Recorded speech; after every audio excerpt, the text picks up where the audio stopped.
senzacionalnu audiciju za stvarno drugačiju predstavu sa velikim mjuziklom. Molimo, isključite vaše telefone i uključite vaš talent.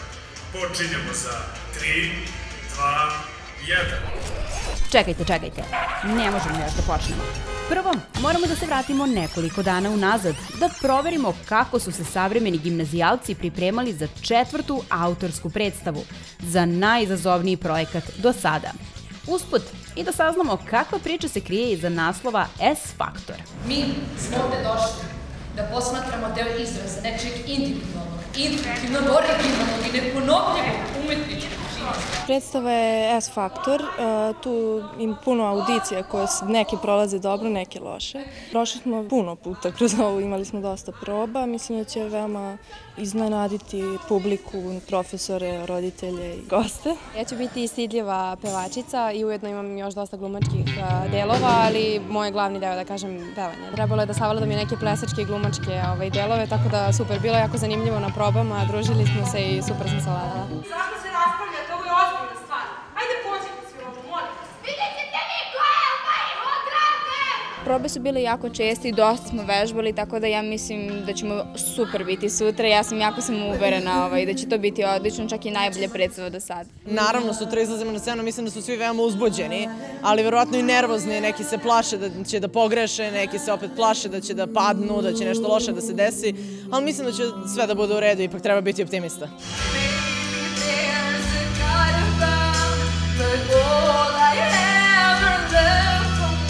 Na dan premijernog izvođenja, savremeni gimnazijalci bili su spremni da iskažu svoje mnogobrojne talente, veštine i kreativnost. Kroz smeh, parodiju, ali i ozbiljne glumačke i pevačke nastupe pokazali su kako izgledaju audicije za jednu stvarno drugačiju predstavu. Njihov višemesečni trud publika je nagradila gromoglasnim aplauzom i ovacijama više puta u toku predstave. Kao pravi profesionalci, tremu su ostavili u backstage-u, ali je ogromno uzbuđenje vladalo i po završetku predstave. Trenutak kada su odahnuli i uživali u čestitkama, iskoristili smo da ih pitamo za utiske. Ja sam se po meni dobro snašla i sve je prošlo kako treba. Mislila sam da će se saplesti ili nešto, pošto sam veliki tremaroš, ali super je prošlo. Ja sam prezadovoljna, stvarno. Svi smo bili u skladu, niko nije grešio, pošto nam je to bio najveći strah da neko ne pogreši, tako da sve je prošlo kako treba, ja sam prezadovoljna, stvarno. Na probama gde sam ja bio, gde sam učestvovao, rekao bi da je proteklo jako dobro jer su nastavnici baš angažovani za učenike i dali bi sve samo da ovu priredbu ulepšaju i da pokažu u što boljem svetlu. I stvarno su požrtvovani, svaka im čast. Da, oni su se trudili isto kao i mi da to sve bude kako treba, jeste.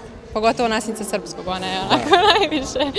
Voljela bih da istaknem to koliko je priprema ove predstave i rad na probama i sa učenicima bio izazov negdje profesionalni, ali mi smo uživali. Dakle, bilo je neverovatno zabavno. Mi smo se zajedno smejali, prolazili i kroz krize i borili se sa svim izazovima koji su se postavljali ispred nas, ali nekako čini mi se da su mojim koleginicama i meni koji smo radile na ovoj predstavi, ovo nam je nekako pokazalo zašto mi ovaj posao volimo najviše na svetu i zašto je ovo najljepši posao na svetu i zašto su ova deca najbolja na svetu. Ovo je neverovatno.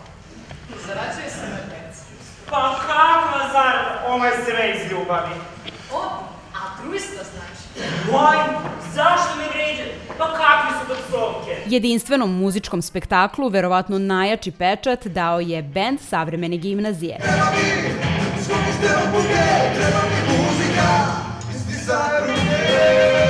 Nakon premijere njihovog spota dobili smo priliku i da porazgovaramo sa ovim harizmatičnim momcima. Kakvi su utisci sad posle predstave? Pa zadovoljni smo svi kako je sve prošlo. Ovo je prosto bio sklop svega, takozvani musical. Svirali smo, pevali smo, glumili smo, plesali smo i stvarno sam zadovoljan što škola izdvaja uopšte sredstva za to sve i što se trude da nam pruže to stvarno drugačije.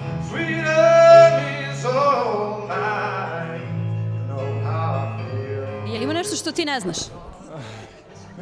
Pa, iskreno, koji god sam instrumental kad do sada sam se snašao, ali vidjet ćemo.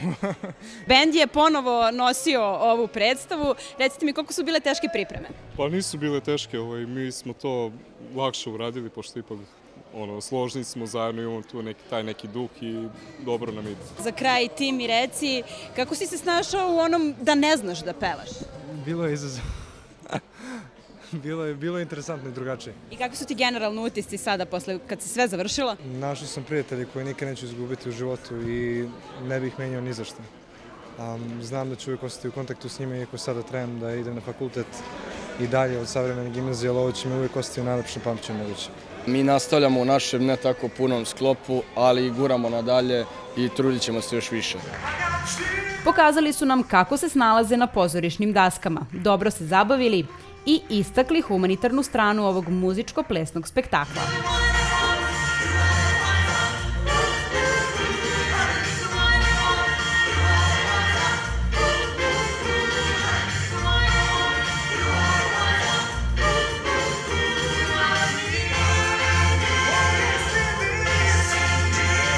Pre i posle predstave publika je mogla da kupi zbirku strašnih priča koji su napisali i ilustrovali učenici savremene gimnazije, kao i ukusne medenjake. Skoro svi nastavnici i učenici iz naše škole su učestvovali u pravljanju medenjaka i sva odeljenja bukvalno su pravila medenjake i iskazivali smo svoju maštu i nešto što mislim da je lepo. Mi smo podetinjeli, ali i nastavnici su se zabavili takođe. Medenjake večeras prodajemo pre i posle predstave i sva sredstva odlaze u deci iz svratišta. Ovom prilikom dodeljene su i stipendije vrednim, pametnim, uspešnim savremenim gimnazijalcima, ali i onima koji će to tek postati. Budući učenici savremene gimnazije bili su u publici, željno iščekujući trenutak kada će pokazati da i oni imaju taj S faktor.